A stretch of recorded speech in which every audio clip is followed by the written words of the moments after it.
Aloha, this is Rosa McAllister, and welcome back to On Being a Service Warrior, interviews with the firewalkers among us. Those who have had their struggles and yet have chosen to come out the other side into lives of service for others. Click subscribe and tap the notification bell to keep up with future episodes of this ongoing series. If this is your first time joining us, don't forget to catch up with other episodes in this series, as well as other offerings in Network's YouTube channel. Mahalo, thank you, and always remember you are the light. Be the light.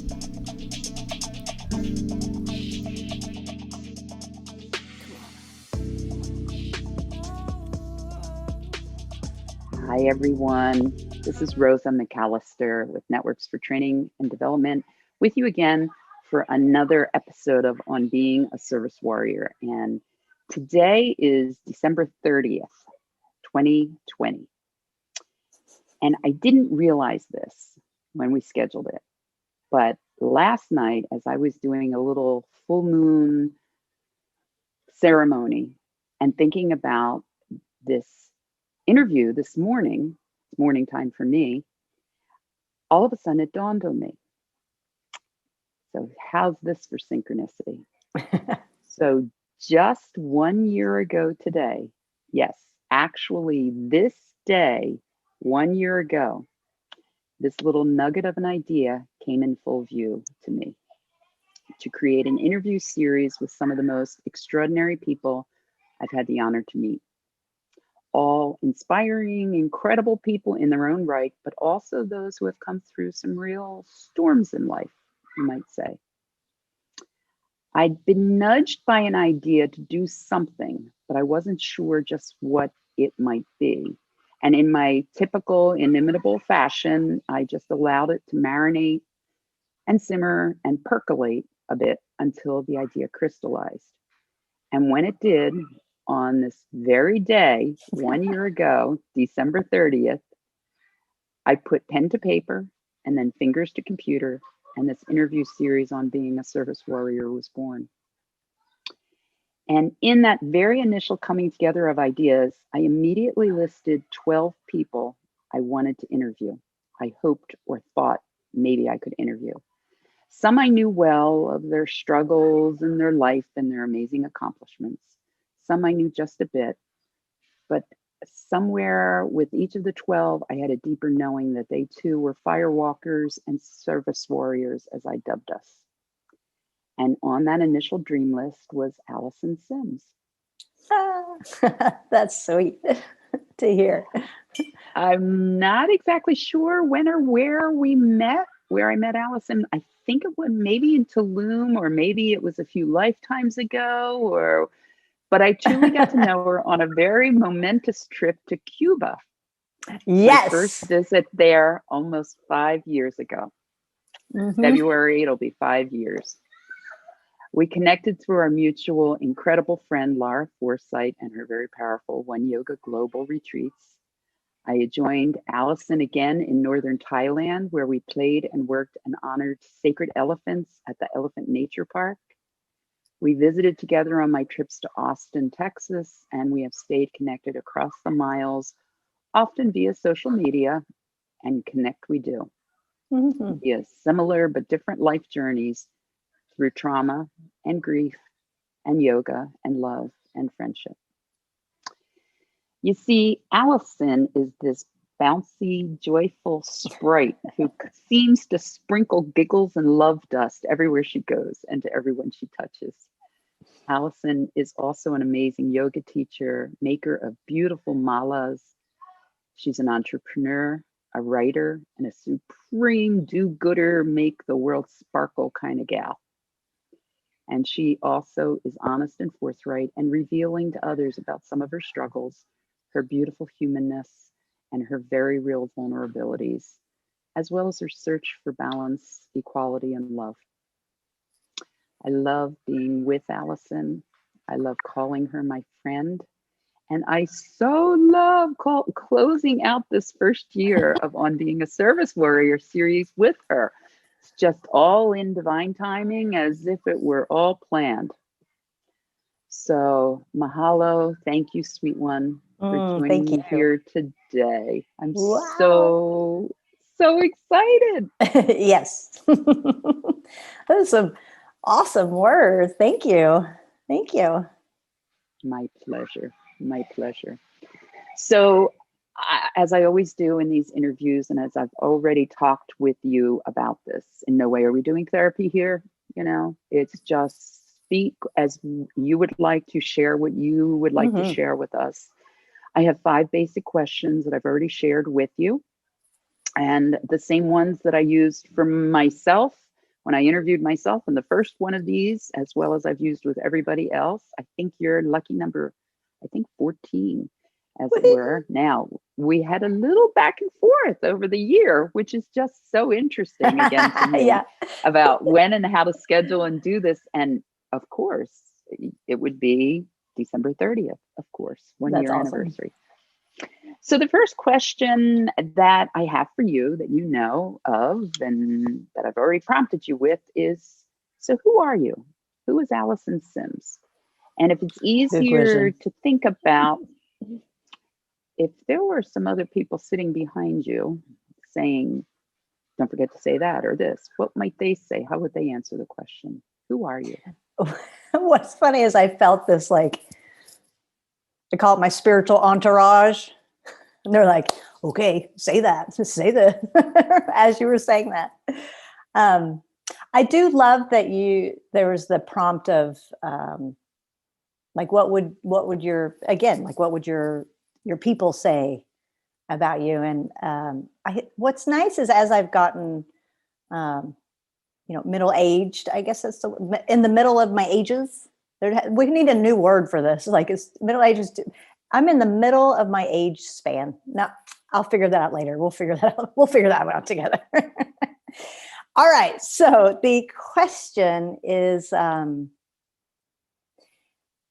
as I've gotten older, that's what I want to say. As I've gotten older and more mature with experiences, I'm finding that my view of myself is more similar to my friend's view of myself, because as we grow individually and together, there's just more of uh, let's start with being vulnerable and real with each other. It's a good place. Like, always start with reality.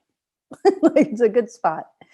So now I shall answer the question. And the question is, who am I? And I want to say, first of all, like, I feel like I'm a dynamic person, because I can feel, the the juice of those dark sorrow moments. And then I can also feel, like, those, head throwing back, laughing, joy moments. And I've over the years have developed a more appreciation about myself in that. Um, but I like to think of myself as a kind person. So there's like nice and there's kind. And nice is cool. Like, I love nice. I love nice people and I love kind people. But there's a difference. And I think kind is something that's really deep inside, and caring, that it's from the inside, that doesn't relate to, how you act towards another person.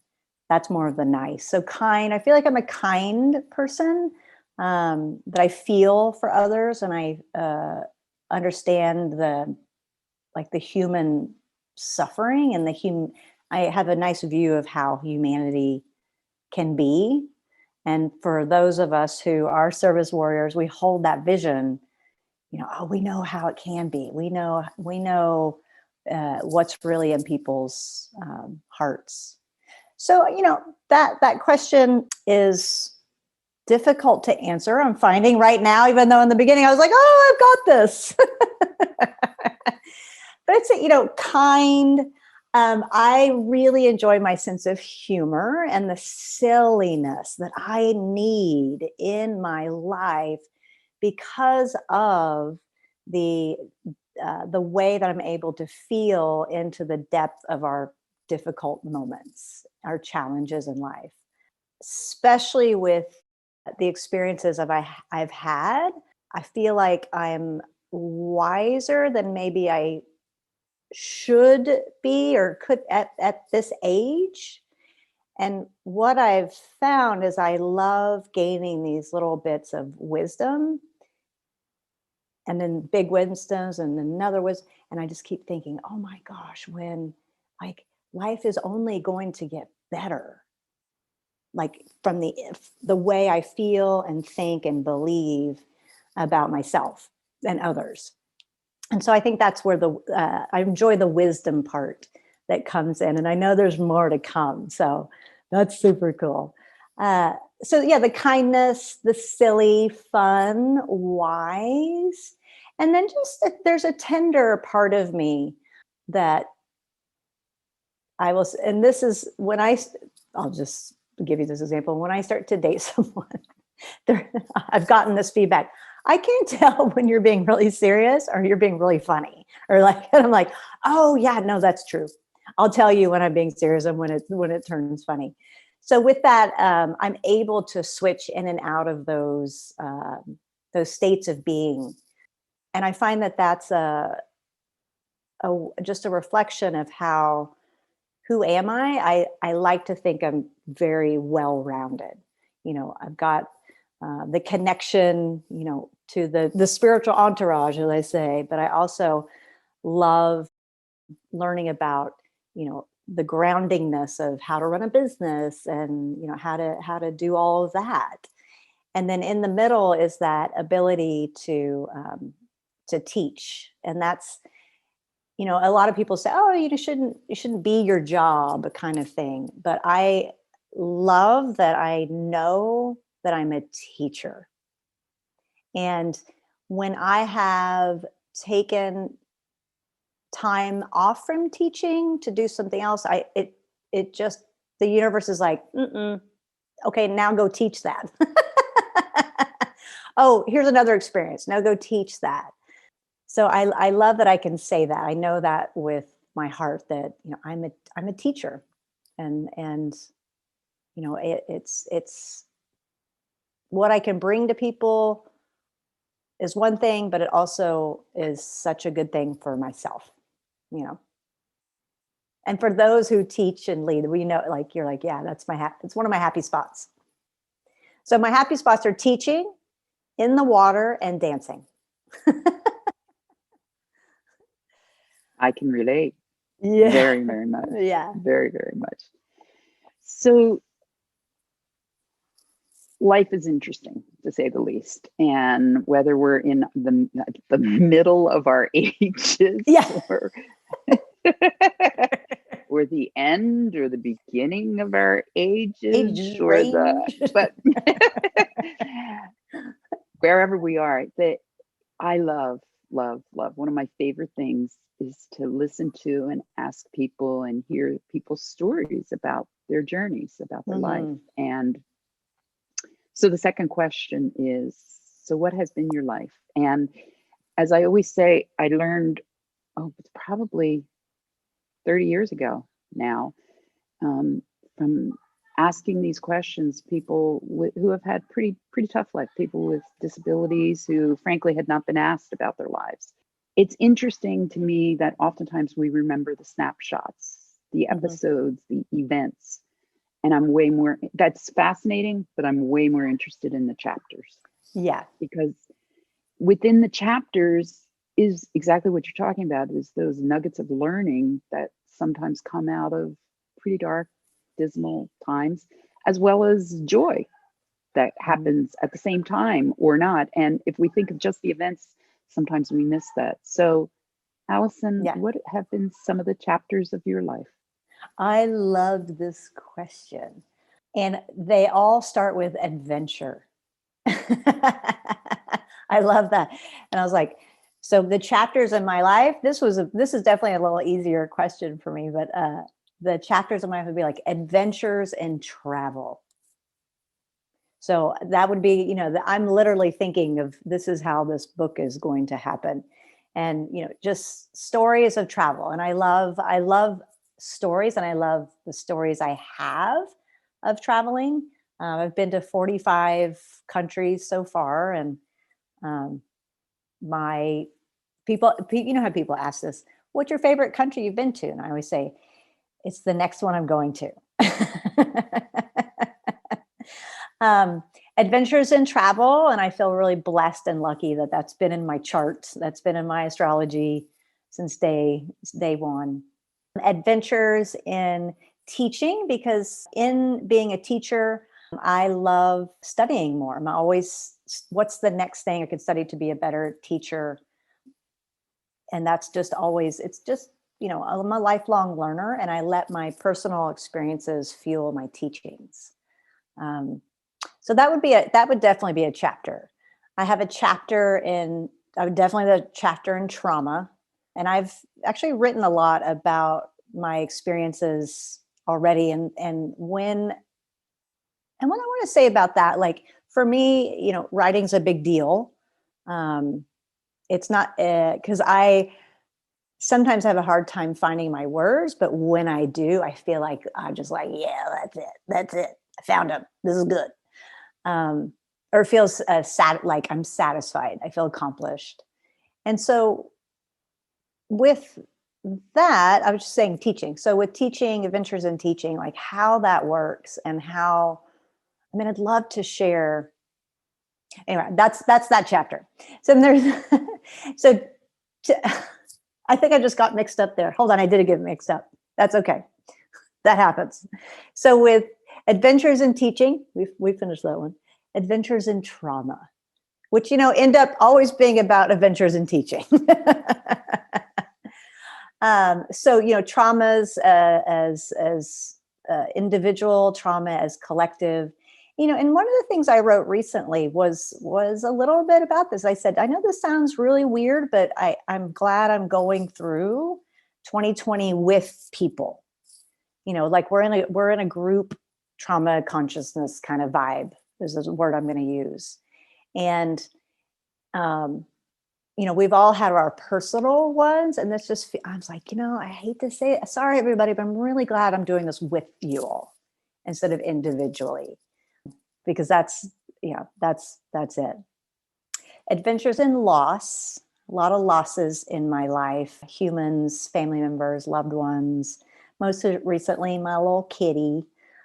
But and what's sweet about that, I'm fostering this cat for this woman just until she can get herself on her feet. And I was like, this is what I have to do. You know what I mean? It's like, okay, well, how could I turn this into a situation that has that silver lining? Someone said that a couple of days ago. I said, maybe this year we just call it like a copper lining or like a bronze lining, rusty metal colored lining. Somebody suggested similarly to me that it's more like burlap. It itches and it's really uncomfortable, but it's serviceable. Yeah, I like that one. That's a good one too. I love that. Yeah, adventures in loss has been probably the biggest thing that has moved me into adulthood. And when I say move me into adulthood, I'm with loss. I tell people it's this club that really no one wants to be in, but we're all going to be in it. That's really it. And that what it's done for me and what it can do for people is help, instead of like, when you end a relationship and then like you get over it and then you're the butterfly later and then you're like, I was like, loss is like bereavement and grief. That's more like it just gets integrated. And with that integration, what it did for me was help me to see like the beauty and love and juice in life that also goes along with the hard stuff. And I don't really think I had that big of a balance before my losses. Like that was those were the experiences to bring me to more into fullness, rather than this thing I was just trying to get over and become a butterfly and leave it all behind. So, I never knew that would be I would be here saying that. I thought those were gonna take me out. I thought that was gonna be it. So losses, yes. Adventures and travel, teaching. I think those are the big ones. Yeah. Oh, of course. Adventures in my yoga, meditation, personal practice, like adventures inside. Because there's a whole universe in there that I never knew about until I started my yoga and meditation life. And I'm like, whoa, there's so much goodness and juice. And they're like, why wouldn't we all spend time there? There's a really good stuff in there. I would say, those are my chapters, and they all start with adventures in blank. You might see that book soon. I hope so. I hope so. And I love it. I think, yeah, I mean, I relate, obviously, you know this. I relate very much to a lot of what you're talking about and who we are because of, but there's a deep part of me now, knowing from myself and my own experiences with trauma and with grief and loss and travel and teaching, but especially the grief and the loss, and the trauma, and what I've learned from other service warriors that I've interviewed here is some of this is a choice that we have made, whether inside of us, outside of us, with our knowing, consciously or unconsciously, whether it's karma, dharma, whatever it is. For some of us, we've made the choice not to succumb and not to be bitter and instead to use that as learning and teaching those adventures and see them as adventures. Yeah. And not just as punishment. Yeah. Yeah. When no, you're so right. When I lost my older brother a year ago. When I say lost, like we're looking at, I think I'm at 10 family members passing in the last decade. And I remember just saying, I know what's coming and I don't know if I have the energy for it.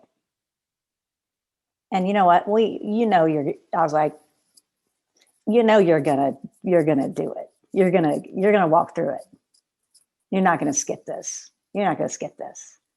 And I didn't. And I'm just so grateful not to skip 1 minute of that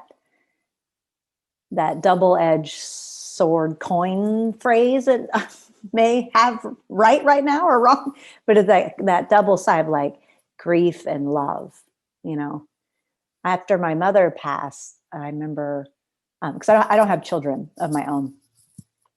Love being an aunt. Best job ever. And I remember talking to a woman who's probably 65 now. And I said, the amount of pain and love I feel at the same time is just so overwhelming. And she said, that's how we feel about our children. And I was sitting in a chair. I was sitting on the floor, not a chair. And I just fell on my back and just even cried. I cried even more. I just thought, oh my God, if I had kids, I just think I would be crying in love/pain the whole time. It was really sweet. She goes, sometimes we do. Sometimes we do.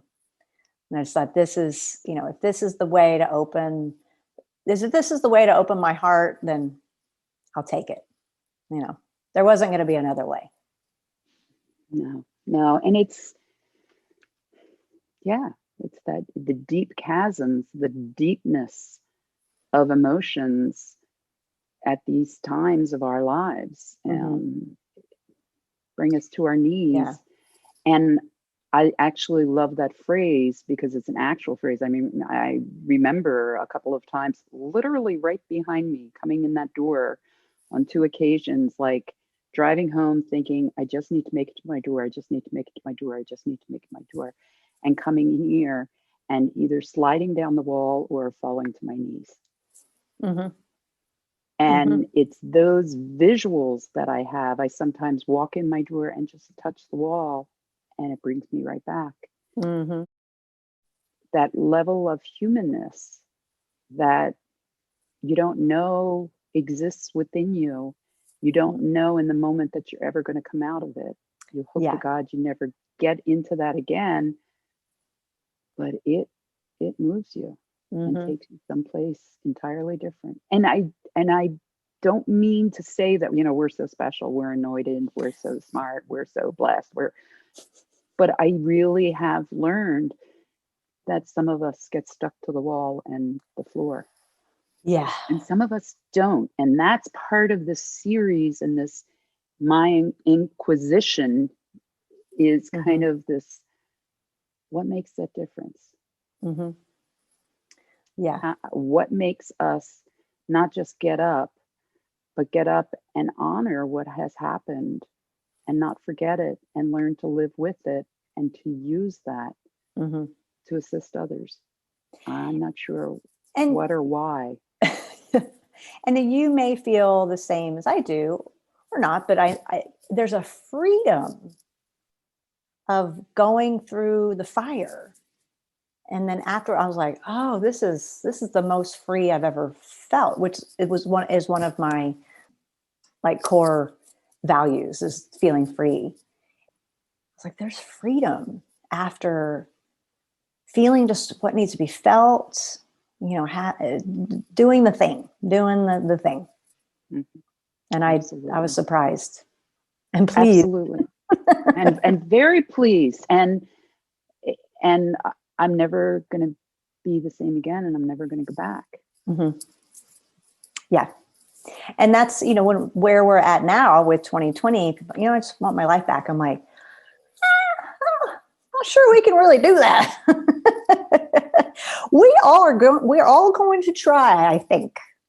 And yeah, there's these moments that, you know, the people will say, oh, well, that, you know, the year my son was born, so I must have been da da da da. Or, you know, oh, well, they graduate. Like we have these time pieces that help us with memory, you know, and mine's, okay, when did dad die? Or when did, you know, those sorts of things. And we're all going to be, okay, that was 2020. So we're all going to be doing that. Absolutely. It's a marker. That is for sure.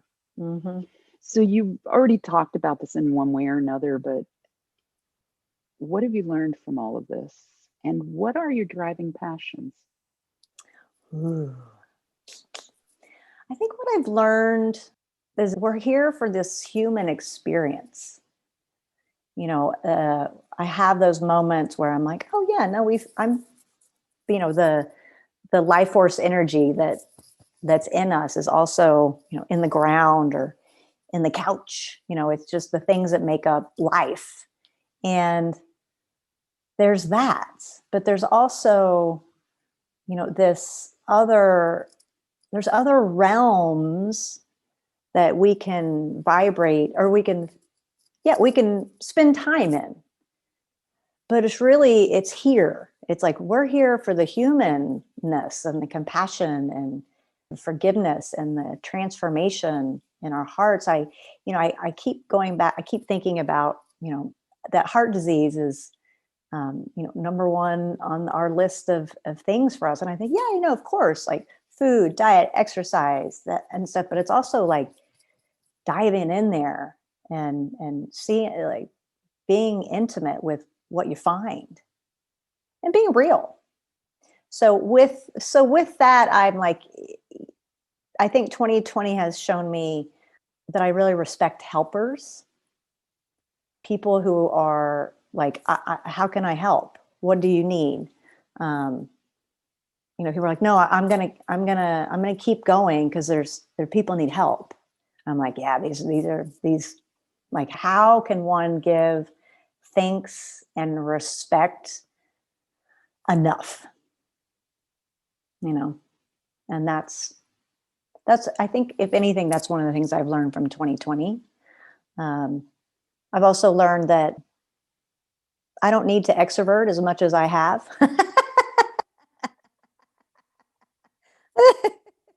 Like, wow, I can cook in the kitchen.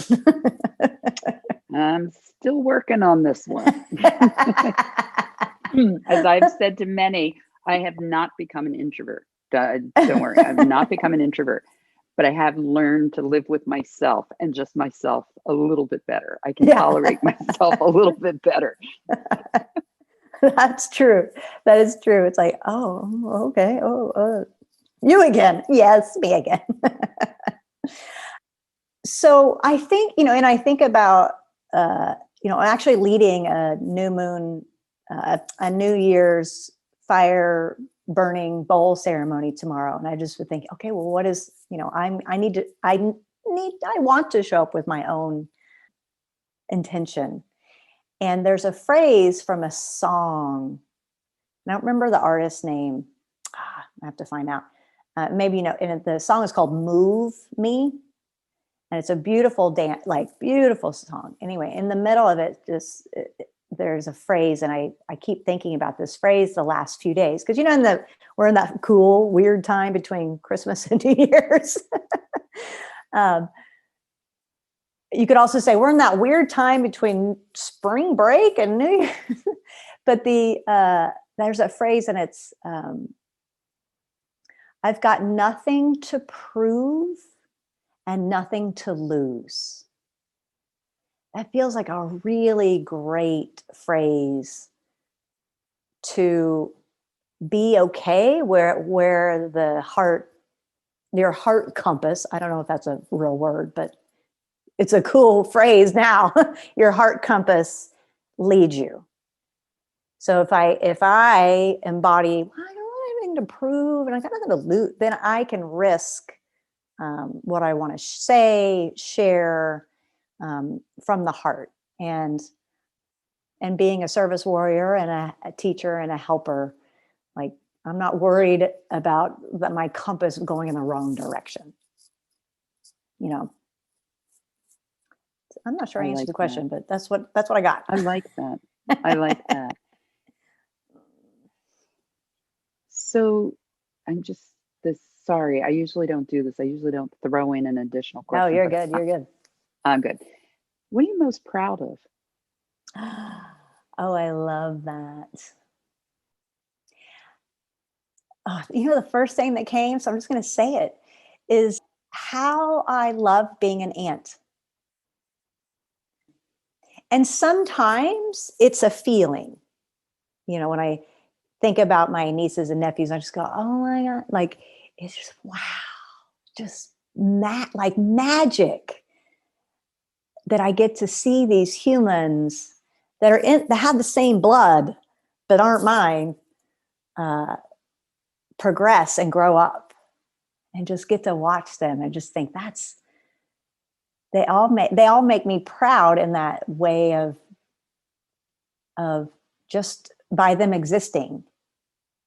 So there's that. And I didn't realize how much I'd love being an aunt. Like, I'm like, okay, y'all teens now, you ready for some aunt teen wisdom? And they are like, yeah. And I'm like, okay, it's this. Or and they're like, no, not right now. I'm like, okay, another time. Oh, you just had your first period. Okay, we're gonna have a party. I'm gonna get you a red dress, and and then like, okay, go home now. So there's that. I really, that feeling of when I saw my first nephew in person after he was born, I looked at him and I was just like, I love him. How is that possible? That was a sweet, sweet feeling. And I love reading like mother's birth stories and father's birth stories. Like, and one of the questions I love to ask, especially the fathers, is, so what was it like when the father in you got born? Like, what was that like? And they're, sometimes they're like, I know that question. And yes, sometimes they're like, oh, that's what happened. I'm like, yeah, that's what happened. So there's that. Really proud of that. I also am proud that I wrote a book, because I've always wanted to do this. And I guess I should have one with me to show you, which I didn't even think about. So I've always wanted to write a book. I just didn't know if, if it should be my personal one or a teaching one or my stories of traveling one. But this was a great start to my writing career. I guess I'm going to say that out loud right now. So the book is called Magic of Malas, and it's all about mala beads and meditation, crystals and gems, and it's fun, and it's also just it's a nice guide. It's information. It's informative. A really great guide on how to have a meditation practice, an easy meditation practice with malas and learning about crystals, and really feel that these are gifts from the earth for us to use. And what I like about this, and it ties into what we talked about earlier, is the dedication. The dedication is to my mother and the big mama of them all, Mother Earth. But it was really, the dedication was to my mother for leading me to the big mama of them all. Because at some point after my mother had passed, she came to me in a meditation, and she had said, and she was, in my mind's eye, imagination, creativity, she's up here. And she said, when you long for me, because I was longing, she said, when you long for me, go here. And she literally went down, just like a little ball of energy, and went to the earth. She goes, this is where you should go. And I remember thinking, oh, that makes sense. And thank you. And yeah, I'll miss this, but I won't miss this at the same time. So that was really sweet to be able to put that as my dedication to the book I wrote, because I always wanted to write a book, always. And there's another one in there. Yeah, there's another one in there. More of the stories, more story time. So that's what I'm most proud of. Yeah. And I jumped up. You probably saw me. I'm looking, of course, when you're looking, my bookshelf is right here. I know it's right there. I know the shelf. It's hiding, of course, because I wanted to do a little promo, do a Vanna White kind of a promo of your beautiful book. Your beautiful book. White. And you should be so proud. Oh, thank you. I am. Yeah. That felt really good. And I really enjoyed the way it came out. Yeah. The way you birthed it. And our good friend Deb and I happened to be in Austin, and we came over and we helped you send some of them out. I know, that was so It was sweet. So much fun. That was very awesome. Fun. That was amazing. Yeah. I have, you know how we have visuals, like you just said, the visuals of the door behind you. I have a visual of opening the door at my apartment and seeing you too, and just smile and being like, these are women who have written books, who do stuff, amazing stuff in the world, and they understand this is a time to celebrate and totally, so I'll never forget that visual. It was really cool. Thank you. That was so fun. And that you allowed us, I remember saying to Deb, do you think it would be okay? Maybe we should just drop something off where I don't want to intrude. And Deb was like, let's ask. Can we come and share? It was just so fun. Yeah. Can we come help? Can we just be a part of this celebration? Yeah, that was a big moment. So thank you all. So what's next on your list? What are we next going to hear from Mrs. Alyson Simms? The first thing I want to do is write the chapters of my book. And that feels like a really nice start to 2021. There's that.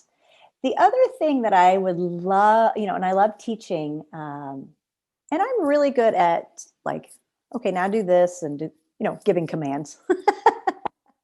Now do this and this, and we're going to meditate. We're going to go here. I would love to learn more skills around speaking and leadership and that level that would really go well with teaching. So, because to me, and you, some people may understand what I'm saying. Like teaching, I can be like, okay, so inhale here, hold here, turn here, and do this thing, meditate, go in, connect with your heart. But then there's just the speaking leadership part of like, and here's why we meditate, and make that clear and concise. What I tend to do is put those in my classes, like teaching, but I'd like to be able to, let me distill it down. What I'd like to do is hone and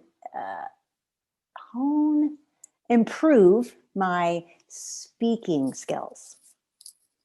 And I'm not sure if it's like, oh, is that, joining a speaking club or what, but I don't know yet, but I can feel, for me, I feel it bubbling up.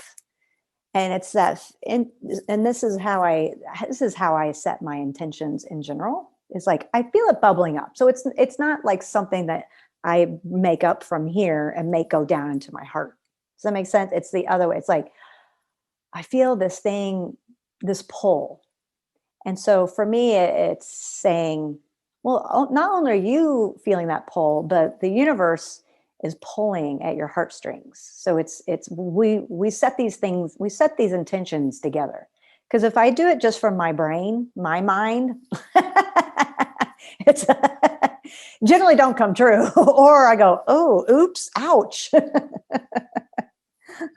And so that's why I say, set those intentions, but like from the soul, from the spirit, and you'll feel that. Totally understand that compass, that, what was it? Heart direction. I don't know. We'll figure that out later. I understand completely. That's a lot of how I work. Yes. I get kind of this, as I call it, a kernel or a nugget of an idea or something, and then I rarely jump right. I mean, sometimes I'm spontaneous and I jump or speak it to somebody, but generally I'll just let it sit and see how it reverberates with other things around me. And when I get lots of magnetic matches, is what I think of it. Little signs, little things that like, oh my God, that connects with what I was thinking, or oh my gosh, that's kind of like and then I let it marinate, simmer, percolate. And then I get to a point where I have to write it down. So Post-its. Okay, you ready for this? This was on being a service warrior. Oh, I love that. I love it. Yep. And then there's another page. And then there's another. And it's like, and then I'm just like compelled that I have to, but it's got to resonate and match. And it's the universe. I believe entirely. It's the universe saying, yep, no, wait, how about this? No, wait, how about that? And it's these little synchronicities and other things. Yeah. Yep, I understand. I agree with that. Yeah. I think it was like the intuition of a leaf falling. It goes a little here, a little there, and you're like, oh, I'm going to be, oh, that door shut. Well, no, not really. You're just going to go that way. And okay. And the same thing. I like that visual. And you understand that. Like I tell people, I'm like, and with that process, we just remember your patience.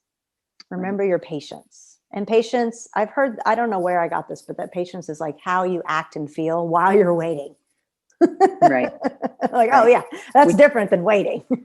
That's how which is, I've often, I joke, I say my mother I remember my mother telling a boyfriend, wait and careful are not in Rose's vocabulary. And it's kind of like, what? But it's true. And I think of myself as I'm not the most patient person sometimes, but people tell me all the time, you're so patient. You're saying, but you're right. It's not that I'm not good at just waiting, just sitting and waiting, but it's the how you wait. Yeah. And that I'm still active in that. I'm still marinating. I'm still thinking. I'm still processing and planning. Yeah. As I'm waiting for the right moment. That's patience. You're right. Yeah. Thank you. Oh, yeah. I am a little more patient. This is a patient year that we are having an opportunity for. Yeah. So my last question. Yes. Goes back to the first question. So after all of this, who is Alyson? Oh, Who are wow. you? I love it. What comes to me is that word dynamic again. That dynamic soul, that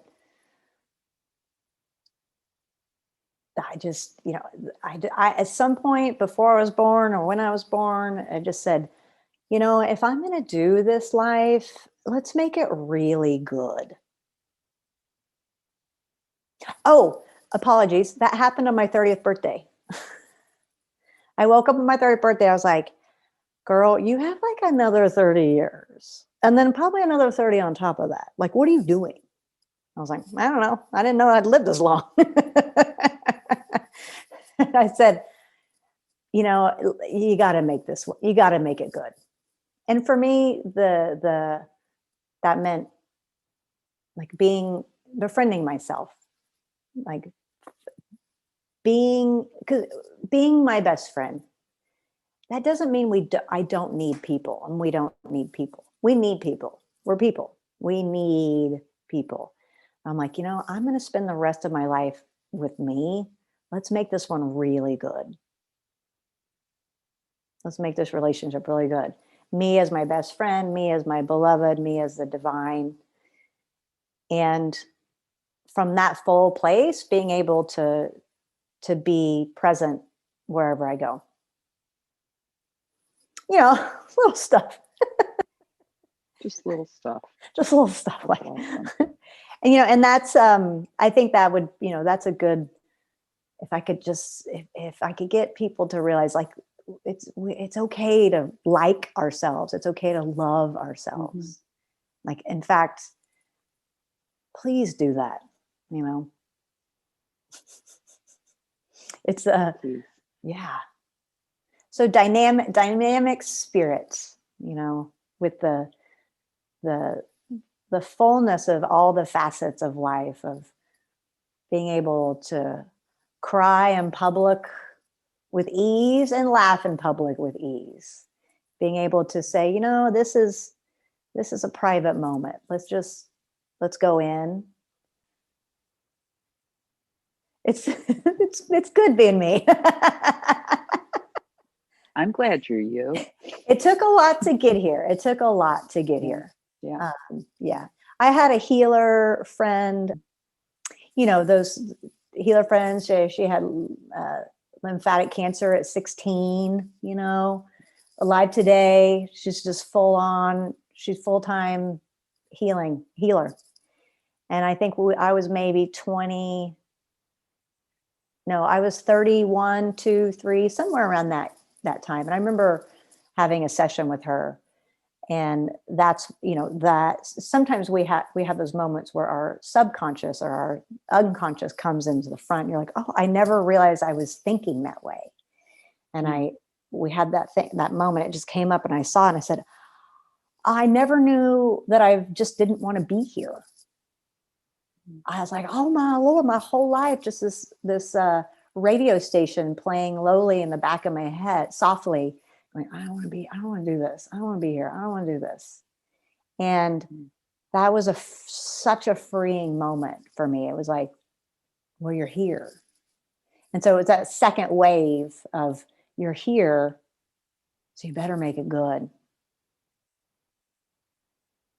Yeah. And you probably can't hear, but it just started raining outside right now. Yeah. Yeah. You are making it good. You're making the world a much better place. You really are. You made my world better. Thank you. Yeah. If we can just do those, I'll say this, when I get invited to any sort of training, like a teacher training or a yoga teacher training or meditation teacher training. And, I might talk about, oh, here's how you really figure out how much money you make during one of the classes you teach. Drive time, teaching, after, the whole thing. So I do a little bit of those things, but it's also, one of the questions I ask the teacher trainers is like, what was your heart? And I say, this is for you. This is for you to answer to you. But, what was some of the difficult moments in your life? Okay. Next question is, if money were no issue, who would you teach? And then I generally go, there it is. Like, write it out. And so they write it out. And then afterwards I go, that's who you're going to teach. Like, that's it. Mm-hmm. This isn't a trick. Like, it's your hardest thing. Teach it. There's what's her name? Robin. She's a newscaster on. Oh, I know what you mean. Robin. Good Morning America. Robin Roberts. Yes, Robert. Her phrase is your. Oh my God. I love these moments. So humbling to see it in others. It's just so great. It's just like, I don't know. It's a good one. Whatever it is. Whatever it was, really good and mind blowing. I just impress everybody with it. I don't remember the word she uses, but what she means is like, your most difficult thing is your mess. Your mess is your message. Wow! Awesome. Your mess you did it. Your message. Your message. That's good. Mm-hmm. That's good. There's a t-shirt in that. Yeah. It's true. It's true. Or a tattoo. These days, modern t-shirt tattoo. Yeah. Bumper sticker. Yes. So thank you. You're welcome. So much. Thanks for spending this anniversary with me. Oh my gosh. Of course. Thanks for helping to close out this first year of On Being a Service Warrior. And who would have thunk when this came pen to paper, computer to paper last year and started the first one beginning of January. Who would have thunk we would have had the year that we've had? But it's a year full of blessings. Yeah. It really is. It really, truly is. And we're ending it with more blessings. I love that. Oh my gosh, this was fantastic. Thank you. And thank you for doing this. So this is big. It's needed. It's big. It's helpful. I know that. I know people who know and love you. And there's one Rosa. But you know what? I'd be okay with a few of them. I don't know. I don't know that that's the popular vote. Yeah, there's just thank you. Yeah, and to say when I met and to other people, when we meet you, we immediately feel inspired. It's a the word isn't demand, but it's like you have this invitation to get inspired. And I think most of us are like, yeah. So thank you for that. Absolutely. Thank you. Thank you. Keep doing all that you're doing. Keep sparkling and giggling and leading and writing. Keep writing. You are a writer. Yeah. This is so here's fun. To 2021. 2021! Yay! Yay! Yay! Yay! It's happening. It's happening. Oh, thank you again. Mwah.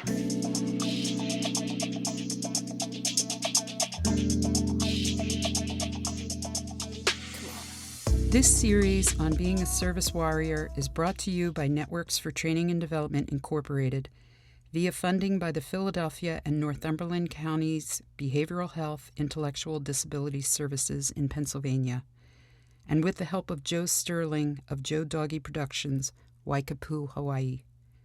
Many thanks to all our guests and fellow firewalkers for sharing their wisdom, learnings, and joy with us.